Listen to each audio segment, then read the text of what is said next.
Project management.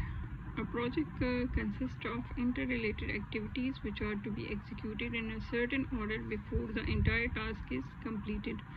तो project हमारे पास क्या होता है जिसमें डिफरेंट एक्टिविटीज़ होती हैं और वो एक्टिविटी जो है वो एक दूसरे के साथ इंटर रिलेटेड होती हैं. The activities are inter related in a logical sequence which is known as precedence relationship. तो हमारे पास जो है प्रेसिडेंस रिलेशनशिप क्या होता है, एक लॉजिकल सीक्वेंस क्या होता है कि एक एक्टिविटी ख़त्म हो तो दूसरी शुरू होगी. फॉर एग्ज़ाम्पल हमारे पास 2-3 एक्टिविटीज़ है तो उसको हम ABC का नाम दें और हमारे पास जब तक कि A एक्टिविटी ख़त्म नहीं होती तो दूसरी स्टार्ट नहीं होगी.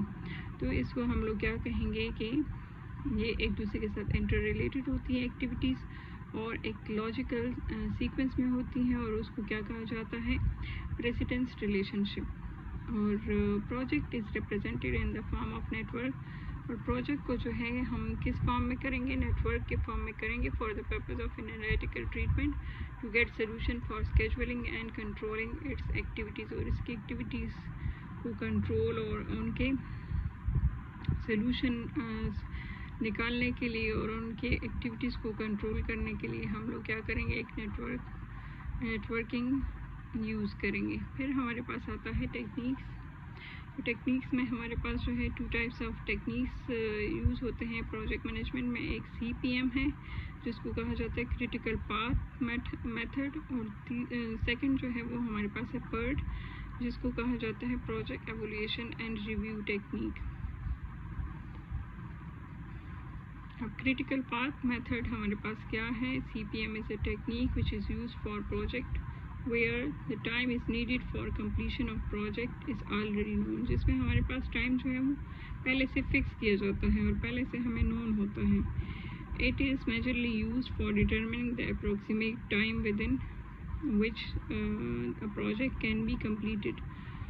CPM manages the predicted activities and is suitable for construction projects.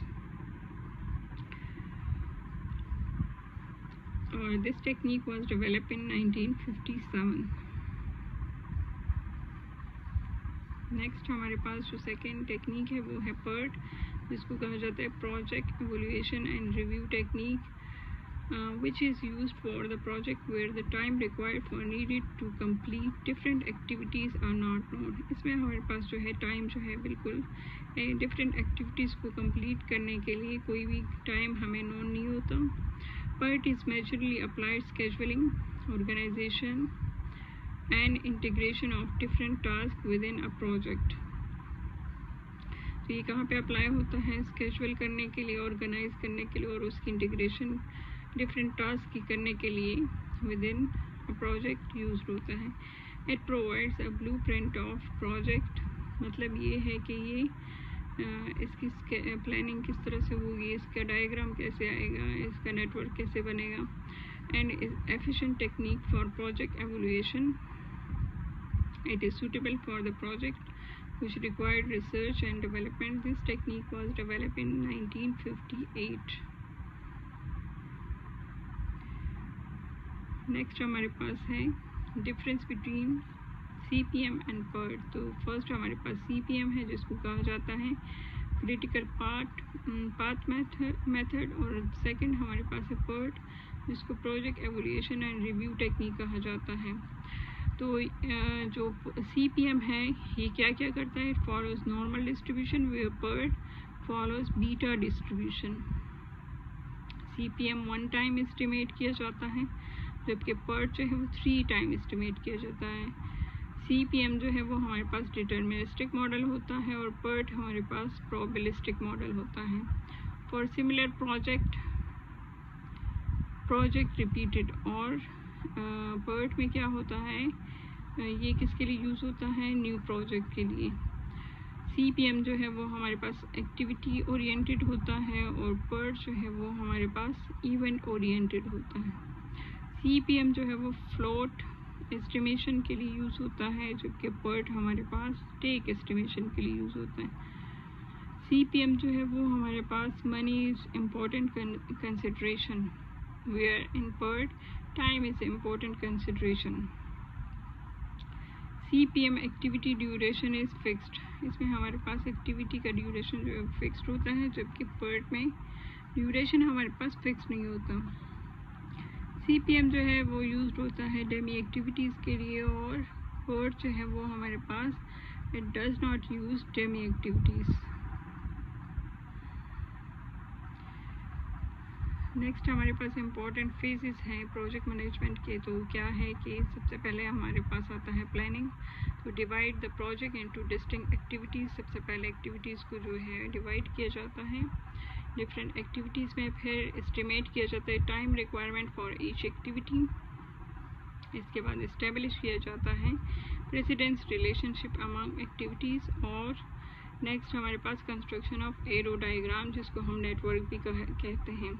स्केजुअलिंग में क्या होता है, determine the start and and time of each and every activity, के हमारे पास एक्टिविटी कब स्टार्ट होगी और कब एंड होगी। इस तरह से कंट्रोलिंग में क्या होता है, use the arrow diagram and time chart for continuous monitoring and progress reporting. Next हमारे पास क्या आ रहा है, गाइडलाइंस फॉर नेटवर्क कंस्ट्रक्शन। तो सबसे पहले हमारे पास क्या आता है, the starting event and ending event of an activity are called tail event and head event. जो हमारे पास स्टार्टिंग इवेंट होता है वो क्या कहलाता है, स्टार्टिंग इवेंट, और जो एंड इवेंट होता है उसको हेड इवेंट कहा जाता है। इस तरह से network should have a unique starting node, जो कि हमारे पास फर्स्ट स्टार्टिंग इवेंट होता है ना, उसको कहा जाता है टेल इवेंट। थर्ड हमारे पास है network should have a unique completion node. Her network के हमारे पास यूनिक कंप्लीशन नोड होंगे, जो कि क्या कहलाते हैं, हेड इवेंट कहलाते हैं। नेक्स्ट हमारे पास क्या है, no activity should be repeated by more than one arc या more than one activity in the network. Fifth one है, no two activity should have the same starting node and the same ending node. ठीक है। Dummy activities and imaginary activity indicating project precedence relationship only, duration of dummy activity is 0। तो ये सारे guidelines जो है network construction के हैं, और एग्जाम्पल के थ्रू आप लोगों को इसकी काफ़ी आसानी से समझ आ जाएगी। क्रिटिकल पाथ हमारे पास क्या होता है, critical path of a project network is the longest part in the network. This can be identified by simply listing out all of the possible paths from the start node of the project to the end node of the project, and then selecting the path with the maximum sum of activities time on that path, then selecting the path with the sum of activity times on that path।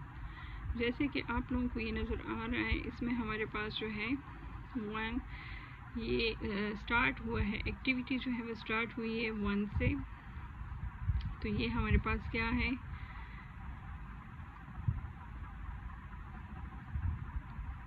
Starting event को मैंने आपको कहा है कि उसको कहा जाता है टेल इवेंट। तो ये हमारे पास जो है, ये जो 1 है ये स्टार्ट हुआ है, तो ये हमारे पास क्या है, टेल नोड है। और ये जो सेकंड एक्टिविटी जहाँ पे ये एरो का निशान नज़र आ रहा है, तो ये हमारे पास क्या है, हेड इवेंट है, और इसको एक्टिविटी नंबर 1 का नाम दिया है,